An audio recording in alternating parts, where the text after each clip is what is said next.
আমরা শিক্ষক, আমরা অস্ত্র হাতে নিতে চাই না। আমরা এই প্রতিজ্ঞা নিয়ে এসেছি, যতক্ষণ পর্যন্ত আমাদের 20% বাড়ি বাড়ার প্রজ্ঞাপন জারি না হবে ততক্ষণ পর্যন্ত আমরা এই কেন্দ্রীয় শহীদ মিনার ছাড়বো না ইনশাআল্লাহ। কি আজকে সিদ্ধান্ত আছে, আমরা এখান থেকে কালো পতাকা বেশ ধারণ করে আমরা শাহবাগে যাব, সেখান থেকে আমরা যমুনার অভিমুখে আমরা রওনা করব।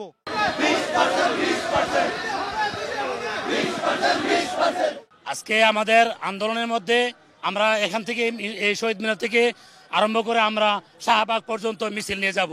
আমাদের 20% অবশ্যই আমরা দাবি নিয়ে আসছি, আমাদের 20% দিতে হবে এবং আমরা যতক্ষণ পর্যন্ত 20%-এর প্রজ্ঞাপন জারি না হবে ততক্ষণ পর্যন্ত আমরা এই রাজপথ ছাড়বো না, শহীদ মিনার ছাড়বো না। আজকে আমরা মৌন মিছিল হবে, মুখে কালো কাপড় বেঁধে আমরা মিছিল করবো ইনশাআল্লাহ। শাহবাগের দিকে আমরা যাব। যদি আজকের ভিতরে আমাদের প্রজ্ঞাপন না হয় তাহলে আগামীকালকে আমরা প্রধান উপদেষ্টার বাসভবন যমুনা ঘেরাও করব ইনশাআল্লাহ। আমরা এই প্রতিজ্ঞা নিয়ে এসেছি, যতক্ষণ পর্যন্ত আমাদের 20% বাড়ি বাড়ার প্রজ্ঞাপন জারি না হবে ততক্ষণ পর্যন্ত আমরা এই কেন্দ্রীয় শহীদ মিনার ছাড়বো না ইনশাআল্লাহ। আমাদের শিক্ষক নেতা, আমাদের সবার প্রিয় আজিজ সাহেব স্যার আমাদের বলছেন যে আমরা আগামী 22 তারিখ পর্যন্ত আমরা অপেক্ষা করব। 22 তারিখের পর আমরা যমুনায় রওনা দেব।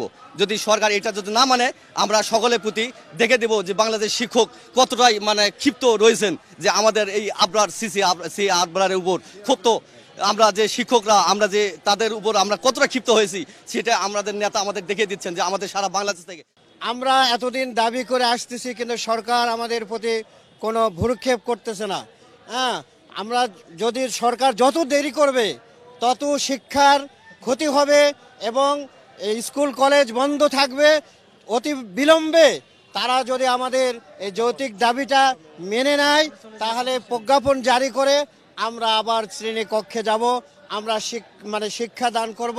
আমরা শিক্ষক, আমরা অস্ত্র হাতে নিতে চাই না, আমরা কলম দিয়ে আমরা ছাত্রদেরকে শিক্ষা দিতে চাই। আমরা আজকে দিনের মধ্যে যদি প্রজ্ঞাপন না দিয়ে আমাদেরকে ক্লাসে পাঠদান না করার অনুমতি না দেওয়া হয় তাহলে আমরা আমাদের কঠোর কর্মসূচি গ্রহণ করব। এমনকি আজকে সিদ্ধান্ত আছে, আমরা এখান থেকে কালো পতাকা বেশ ধারণ করে আমরা শাহবাগে যাব, সেখান থেকে আমরা যমুনার অভিমুখে আমরা রওনা করব। এবং ইতিমধ্যে আমাদের সাথে একতা ঘোষণা করেছেন গণ অধিকার পরিষদ নুরুল ভাই।